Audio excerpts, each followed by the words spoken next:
አሰላሙ አለይኩም ወራህመቱላሂ ወበረካቱ። ውድና የተከበራችሁ የቻናሌ ቤተሰቦች አድማጭ ተመልካቾች እንደምን አላችሁ? በያላችሁበት ሰላማችሁ ይብዛ።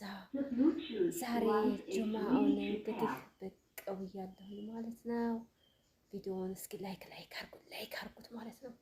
ዛሬ እንግዲህ የሻዕባን የመጨረሻ ጁምአ ነው ማለት ነው። እንግዲህ አላህ በሰላም አመት እንዳደርሰን ያመት ሰው እንዲለን ረመዷናችን ደግሞ ደስታ የያዘ ሪዝቅ የያዘ ሁልጊዜ አሳቢ የሌለው ሁሉንም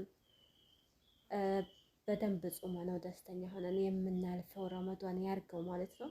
አመቱን ዟሪ እኛን ኗሪ ይላልና የሀገራችን ሰው ኢንሻአላህ አመት በአመት ይመላለስብን እና የዘንድሮ ረመዷን እኔ እንጃ እንዴት እንደመጣ ራሱ ወራቱን ሳስበው በጣም ወላሂ ላዚም ሁላችሁ ናችሁ ብዬ አስባለሁኝ። እና እንግዲህ ያው ጁምአውን ዛሬ በቃ ቤት ሰው የለም ብቻዬን ማለት ነው። እና እስኪ ዱአ እያረኩ ነው ለእናንተም ለቅመሞች በቃ በስደት ላይ ያላችሁ እህቶቼ በእኔ ውስጥ ያለው ሀሳብ በእናንተም ውስጥ አለ፣ በእናንተ ሀሳብ በእኔም ውስጥ አለና ዱአ እያረኩ ነው ማለት ነው። ለሁላችንም ከሙራዳችን በላይ ያሰብነው እንዲሳካልን አላህ ደስተኛ እንዳረገን አፊ ሀያት እንዲሰጠን። ዋና አፊ ሀያት ነው ታውቃላችሁ ማለት ነው። ዱንያ ላይ ስንኖር ኢንሻአላህ ሁሉንም ነገር አላህ ያስተካክልልን። ረመዷናችን መጥቶ ደግሞ በሰላም የምንጾመው በሰላም የምንቀበለው ደስተኛ ሆነን የምንጾም አላህ ያርገን ማለት ነው ኢንሻአላህ። እና ያው ዛሬ ቤት ውስጥ ጸጥ ረጭ ብሏል እንደምታዩት ማለት ነው። ሰው የለም ብቻዬን ነኝ እና በቃ ዱአ ማድረግ አለብኝ ማለት ነው። ደግሞ የዛሬ አመት በሰላም እንድንደርስ በቃ ጁምአ ዱአ መቅቡል ነው ይባላል ማለት ነው። እና እንግዲህ ሰላዋት እያወረድን አላህን እንለምን።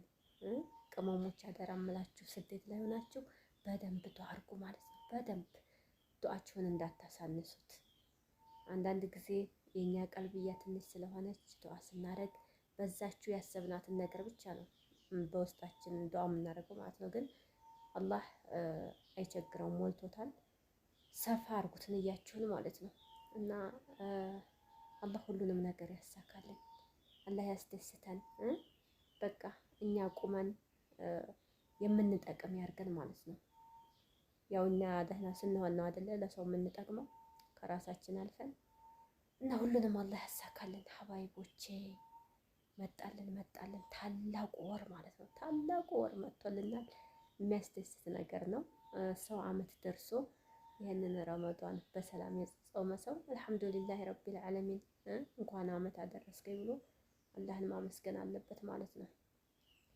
እና እንግዲህ ያው ረመዷን ሲመጣ ታውቃላችሁ በሀገር ቤት በቃ የሚተጣጠበው ምናምን እንደዚህ የሚጸዳዳው ነገር ያው ታስታውሳላችሁ ብዬ አስባለሁ። እኛም እንደዛ እያደረግን ነው ማለት ነው። ረመዷንን ለመቀበል ሶላት የማይሰግደው ይሰግዳል። ብዙ ያለፈ ወንጀል ያለበት በቃ እንዲምረው ብዙ ነገር ይጥራልና አላህ ሁሉንም ያሳካልን ማለት ነው ሀባይቦቼ። እና ዛሬ ዱአ እያረኩላችሁ ነው። እናንተም ዱአ አድርጉልኝ ማለት ነው ቅመሞችዬ። በቃ ሳስበው እኔ ስደት ላይ ያለ ሰው ዱአ ሲያደርግ በጣም አላህ ይሰማዋል ብዬ አስባለሁ ብዙ ጊዜ ማለት ነው። እና አላህ ይሰማችኋል። እኔም እንግዲህ ውስጤን ጠራ አድርጌ ዱአ ላረግ ተነስቻለሁ። አምርሬያለሁ በቃ። እና እናንተም አምራችሁ ዱአ አድርጉ ሀባይቢ። አረብ ሀገር መሰደድ አይደለም ዋናው ነገር፣ አረብ ሀገር ብዙ አመት መቆየት አይደለም ዋናው ነገር። ጤና ሆነን የሰራነው ገንዘብ በረካ ሆኖልን ደስተኛ ሆነን ስንኖርበት ነው ማለት ነው። እና ለዚህም ዱአ ያስፈልገናል። አልሐምዱሊላህ ማለት አለብን። ግን ይቅርታ እንደው ምክር አበዛሽ እንዳትሉኝ። አንዳንድ ኮሜንታተሮች በቃ መካሪው በዛ የማንኛቸውን እንስማ ስለሚሉ ነው ማለት ነው። መቼም ከዛ ሁላ ምክር ያው የአንዱ ሰው ሊጠቅም ይችላል እኮ አይታወቅም ማለት ነው። ግን የማን እንደሆነ አይታወቅም። ዱአም እንደዛው ነው ማለት ነው። ዱአም ደግሞ ሁሉም ዱአ ሲያደርግላቸው አሚን ማለት አለባቸው። የማን እንደሚሰራ አላህ ነው የያዘው ማለት ነው። እና እኔንም አሚን በሉኝ። እኔ ደግሞ ዱዓ የማደርገው ከአንጀቴ ከውስጤ ነው ወላሂ። ማንኛውም ሰው እኔ ህፃን ራሱ ሲመርቀኝ አሚን ነው የምለው። በቃ ደስተኛ ሆኜ ማለት ነው። አሁን የሆነልኝ ይመስለኛል። በጣም ነው የማምንበት ማለት ነው። እና ሀባይቦቼ የዛሬው ጁማ እኔ ለየት ብሎብኛል። ለምን የዛሬ አመት ነው የምናገኛት ይችን ጁማ አይደለም? በአመት የሻዕባን ወር የመጨረሻው ማለት ነው። የመጨረሻው ጁማ እና እንግዲህ ኢንሻአላህ ደግሞ ዛሬ አመት አድርሶን ካሰብነው ከሙራዳችን በላይ ሁሉ ነገር ተሳክቶልን ደስተኛ እንድንሆን አላህን እንለምናለን ሁላችንም በያለንበት ማለት ነው። እና ዱዓ ጎራ ይጋርደውም።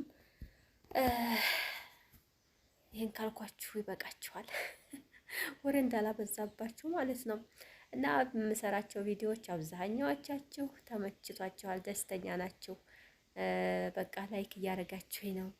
በጣም አላህ ይስጥልኝ፣ ከሙራዳችሁ በላይ ሁሉንም አላህ ያሳካላችሁ ማለት ነው። እና እኔም በጣም ነው የምወዳችሁ። አሁንም ኢንሻአላህ ወደፊት ከፍ ያለ ደረጃ ደርሰን በአላህ ፈቃድ በቃ እዛ አሰብነው ደረጃ ስንደርስ በጣም ደስተኛ ስለምንሆን ሁሉም ነገር ይሟላልናል ማለት ነው። እና አሁንም አላህ ያሟላልን፣ የጎደለውን ሁሉ አላህ ይሸፍንልን።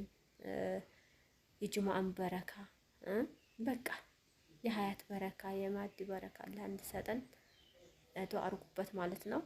እና አልሐምዱሊላህ ረቢል ዓለሚን ለሁሉም ነገር ኢንሻአላህ። አብሽሩልኝ፣ ደህና ሁኑልኝ፣ በያላችሁበት ሰላማችሁ ብዝት ይበልልኝ። በቃ እኔ ዱዓ ላደርግ ነው አሁን አምርሬ ማለት ነው። እና እናንተም ዱዓ አድርጉ፣ ሰላዋት አውርዱ ሀባይቦቼ። በሌላ ቪዲዮ እንገናኛለን። ደህና ሁኑልኝ፣ ደህና አምሹልኝ። ባይ ባይ።